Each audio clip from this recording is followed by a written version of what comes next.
আসসালামু আলাইকুম। আজকে আপনাদের সাথে শেয়ার করব কক্সবাজারের 5 স্টার হোটেলের রিভিউ।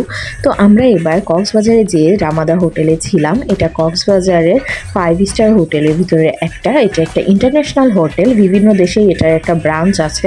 তো আমরা যাওয়ার সাথে সাথে আমাদেরকে একটা পেঁপের জুস দেওয়া হয়, যেটা একদমই ভালো ছিল না। তারপরে তারা আমাদেরকে সব ধরনের ফর্মালিটি কমপ্লিট করে আমাদের রুমে পাঠিয়ে দেয়। আমাদের রুম নাম্বার কত ছিল আমার মনে নাই। তো এটা হচ্ছে আমাদের রুমের ভিতরের ভিউ। এটা হচ্ছে আমরা নিয়েছিলাম তাদের হিল ভিউ রুম। তো এটার পার নাইট পড়েছিল 10,000 টাকা।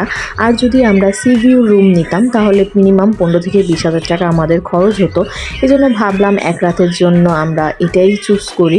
তো এটা হচ্ছে রুমের বারান্দার ভিউ। এখান থেকে হিল অতটা দেখা যায় না, অনেক বিল্ডিং দেখা যায়, হোটেল দেখা যায়।